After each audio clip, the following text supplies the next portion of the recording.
And so, by a backhanded, upside-down argument, was predicted that there is in carbon a level at 7.82 million volts, and then experiments in the laboratory with carbon show indeed that there is. And therefore, the existence in the world of all these other elements is very closely related to the fact that there is this particular level in carbon. But the position of this particular level in carbon seems to us, after knowing the physical laws, to be a very complicated accident of 12 complicated particles interacting. So I wish to illustrate by this example that an understanding of the physical laws doesn't give you an understanding in a sense of understanding significance of the world in any way. The details of real experience are very far often from the fundamental laws.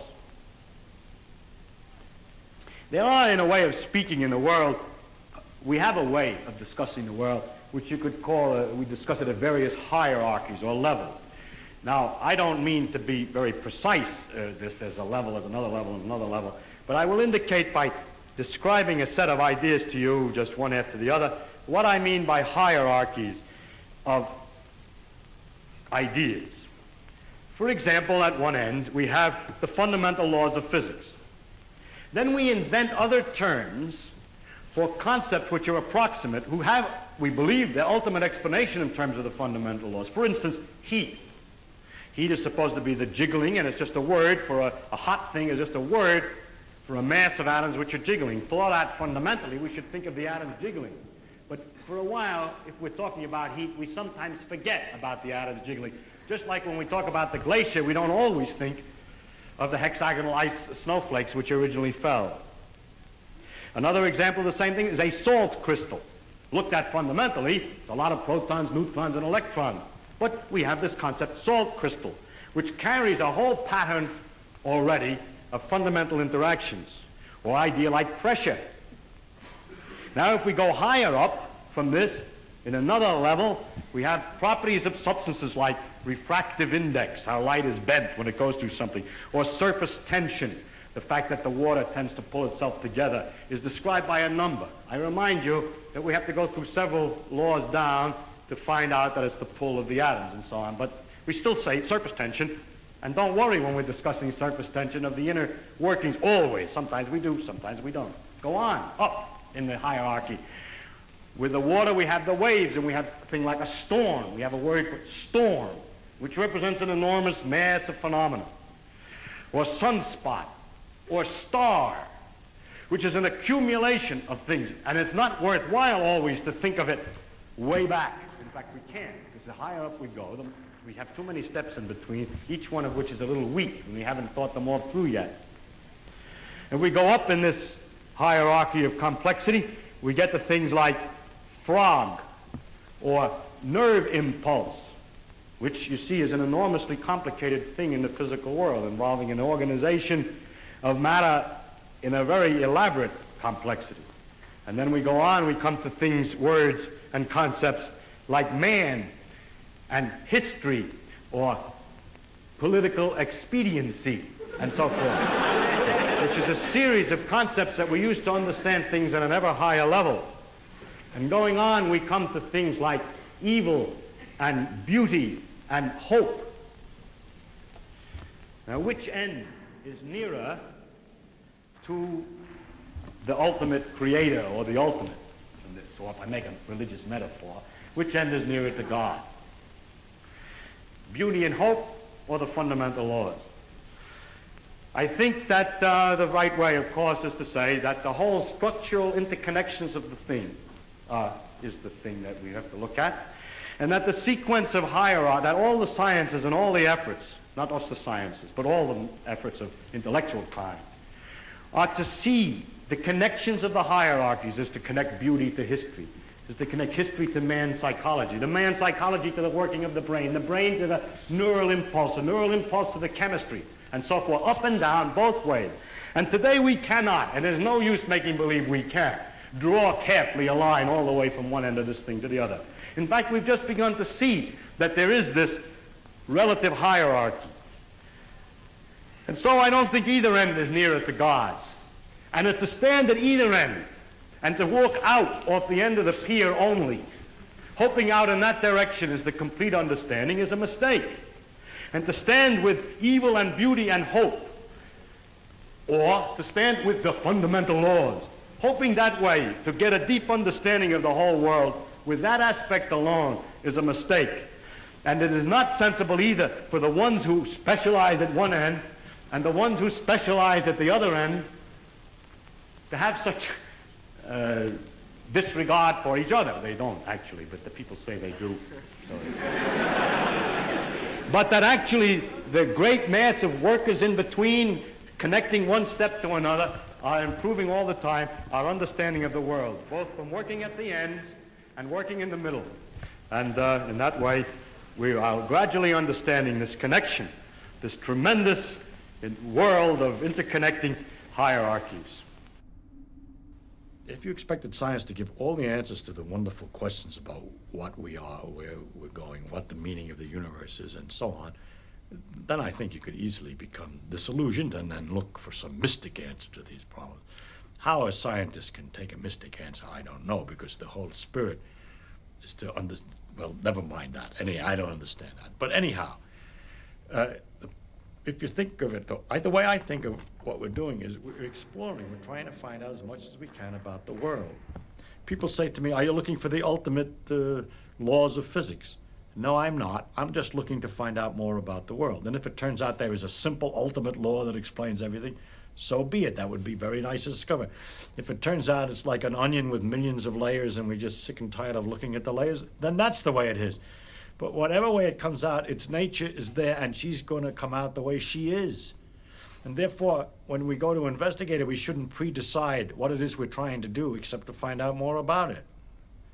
If you say, but your problem is, why do you find out more about it? If you thought that you were trying to find out more about it because you're going to get an answer to some deep philosophical question, you may be wrong. It may be that you can't get an answer to that particular question by finding out more about the character of nature. But I don't look at it. My interest in science is to simply find out about the world. And the more I find out, the better it is. I like to find out. There are very remarkable mysteries about the fact that we're able to do so many more things than apparently animals can do, and other questions like that. But those are mysteries I want to investigate without knowing the answer to them. And so altogether, I can't believe the special stories that have been made up about our relationship to the universe at large, because they seem to be too simple, too connected, too local, too provincial. The earth, he came to the earth. One of the aspects of God came to the earth, mind you. And look at what's out there. How can he, it isn't in proportion.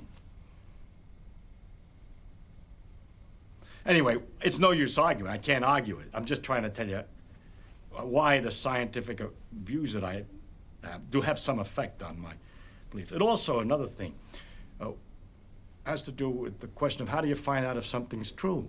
And if you have all these theories of the different religions, have all different theories about the thing, then you begin to wonder. Once you start doubting, just like you're supposed to doubt, you ask me, is the science true? We say, no, we don't know what's true. We're trying to find out. Everything is possibly wrong. Start out understanding religion by saying everything is possibly wrong. Let us see. As soon as you do that, you start sliding down an edge, which is hard to recover from. And so with the scientific view, or my father's view, that we should look to see what's true and what may not be true, once you start doubting, which I think to me is a very fundamental part of my soul, is to doubt and to ask. And when you doubt and ask, it gets a little harder to believe. You see, one thing is I can live with doubt and uncertainty and not knowing. I think it's much more interesting to live not knowing than to have answers which might be wrong. I have approximate answers and possible beliefs and different degrees of certainty about different things, but I'm not absolutely sure of anything. And there are many things I don't know anything about, such as whether it means anything to ask, why we're here, and what the question might mean. I might think about it a little bit. If I can't figure it out, then I go to something else. But I don't have to know an answer. I don't feel frightened by not knowing things. by being lost in the mysterious universe without having any purpose, which is the way it really is, as far as I can tell, possibly. It doesn't frighten me.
Oh.